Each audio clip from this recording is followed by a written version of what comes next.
Metaphor ReFantazio is just a few days from releasing, and if the critics are anything to go by, this game is shaping up to be one of the greatest JRPGs ever made, standing head-to-head with, and perhaps surpassing the very best from Atlus's Persona and Shin Megami Tensei series. If you are even slightly interested in picking this game up at launch, or if you're keeping it in mind for a buy later into the future, this video will catch you up to speed with the latest regarding Metaphor ReFantazio, as we will be briefly going over the game's general reception from the critics' reviews, an update from Atlus regarding ironing out some of the performance issues, and concluding with insightful developer commentary over the themes of the title and how Metaphor deviates from their Persona franchise. Absolutely no spoilers here in this video, and that also pertains to the footage you see on screen, as this is all taken from Atlus's trailers and from early parts of the demo, as I want you all to experience the grand locations and battles for yourself when the game launches later this week. Also, with the game releasing this Friday, this will be my final announcement for those interested in participating in my ongoing giveaway of the digital anniversary edition of the title. The giveaway will be ending on Wednesday, October 9th at 11:59 p.m. EST, so if you are interested in obtaining this game free of charge from yours truly, participate in the giveaway for your chance to earn the most complete edition of the game, full of costume and BGM tracks for the Persona series if you want your nostalgia juices flowing, and also stuffed with a digital art book along with the game's soundtrack.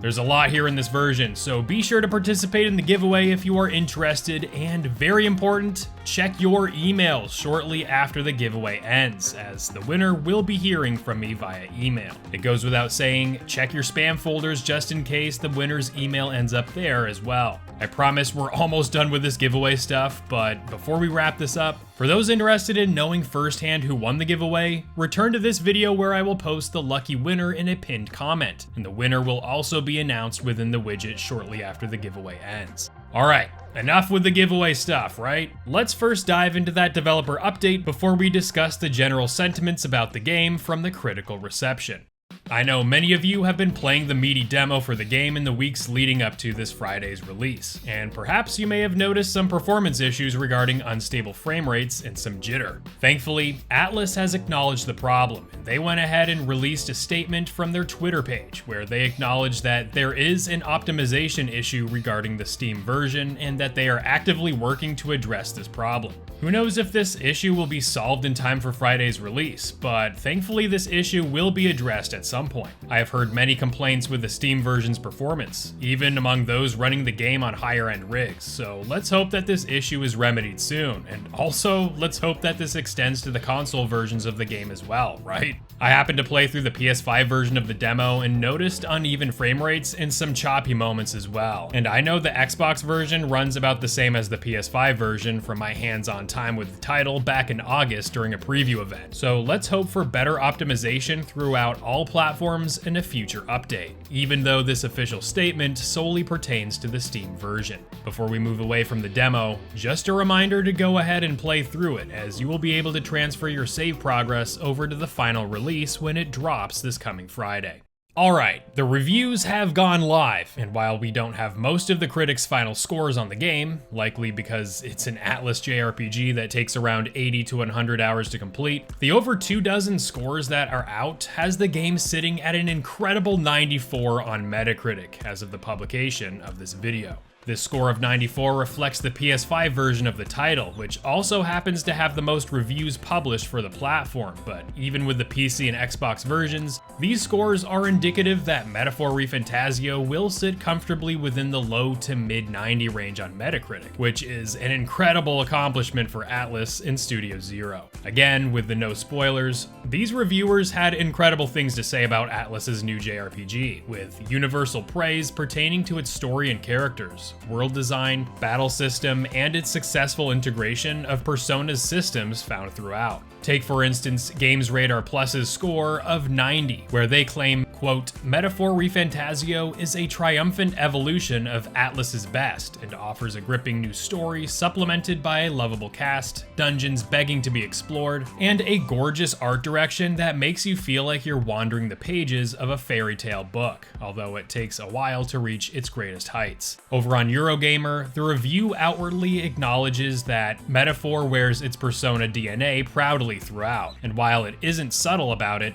quote, makes up for it in grandeur and heart. This alludes to some of the developer commentary we are going to cover shortly, that while Persona's influence and its systems are felt throughout Metaphor ReFantazio, that this title ultimately stands out by taking this format in new directions. While I could go on and on regarding these perfect scores here, there are some lower scores that shed light on how some viewed the experience as being bogged down by some of these Persona elements. Take for instance Eurogamer Germany with their score of 80, where they state, quote, strong fantasy Persona with a clever combat and class system and an immediately gripping story. Technology and parts of the progression seem a bit dated. Let's also look at the lowest score Metaphor has received thus far from Digital Spy's review of the PC version, where the reviewer claims, quote, Metaphor borrows defining features of Persona, yet executes these ideas in a less meaningful way, and in taking much from the beloved series, it takes a long time for Atlus's latest to carve its own identity. Regardless of whether you, as a player, are happy to see more Persona elements in this game, like its calendar, time management, and social sim components that make the series so unique, the bottom line is that this game is being celebrated at large for being yet another masterful Atlus JRPG that not only stands among the greats of its other sibling franchises, but establishes itself in its own right as it represents the third pillar of Atlus's JRPG pedigree. Let me know what you think of these review scores in the comments, and if these scores will influence your decision to play the game. The critical reception has been great for the game so far, and gets me even more hyped for when we all get our hands on the title later this week, but let's now shift our focus over to game director Katsura Hashino, where he provides some insightful commentary into some of the thematic elements of Metaphor ReFantazio, and how the story and its characters represent a shift away from their high school dominated settings of their Shin Megami Tensei and Persona siblings. As we know by now, Metaphor's story has us guiding a protagonist on a political journey that takes him across the kingdom of Uchronia, as he seeks to garner support to lead the country on a fantastical path where all people, regardless of race and ideology, are treated equally and coexist in harmony. There are a lot of other things going on as well, but this political component certainly helps it distinguish itself from the other Atlus JRPGs. Hashino, in a recent video on Atlus's YouTube channel with fellow game designer Yoko Taro, emphasized that Metaphor doesn't reflect the real world, but that its myriad tribes are inspired by the people of our world. We decided that it would be really interesting to split up different tribes by personality type to diverge from the kind of standard flow of fantasy and make it our own take on the genre, said director Hashino. The director went on to mention that the game was modeled after a road trip and that the various tribes within the game reflect the several types of people and personalities you may experience along the way, with these personality traits being grounded in modern Japanese society. He mentions that one such tribe reflects older Japanese people who, quote, try to push their values on young people and make them follow in their tracks. He continues with, then there's a group of people who have trouble speaking their mind and putting their emotions and their thoughts out there. In Japanese, we call them Mutsuri. We formed a tribe around them. The long-eared tribe of characters are based around the personality trait that, in Japanese, we call Yuju Fudan, which means indecisive, before going on to connect how the various other tribes within Metaphor reflect certain types of people in modern-day society. Very interesting to see Hashino draw from contemporary life and put these caricatures in a game in which our protagonist seeks to unify rather than focus on what separates us. And this leads to Yoko Taro mentioning that Metaphor is such a powerful game because he believes that Katsura Hashino, quote, believes that games are essential to making the world a better place. I concur. We will no doubt see the ups and downs the protagonist experiences as he tries to unify a deeply divided nation. But before we wrap it up, we gotta talk about the SMT and Persona DNA found within Metaphor and why he believes that these older systems have a place in the title, even though Metaphor is its own beast.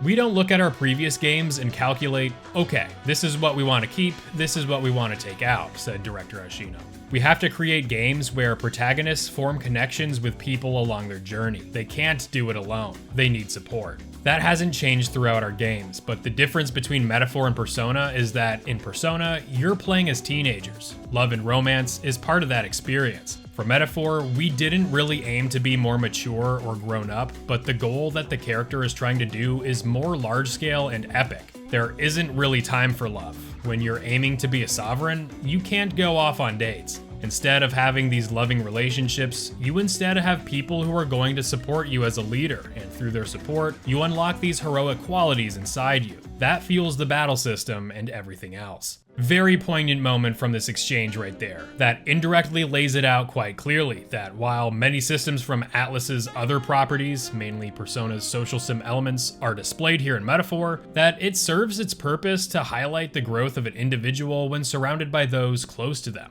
Romance, an optional yet popular component to the Persona series, isn't present here because the story isn't grounded to high school life where romance and attraction really starts to develop in individuals at that age. Rather, this story in Metaphor is one anchored in political leadership where its systems, both new and old, reflects that of an individual tasked with uniting a divided nation. Really powerful stuff here, and some might say as powerful as the game's review scores, but let me know in the comments what you make of these statements, and again, participate in my giveaway of the game if you'd like a chance at playing the game for free at launch, and come find me over in this video as we go over the latest developments with the Persona series. That's all I got for you in this one. I'll be seeing you real soon at launch this Friday.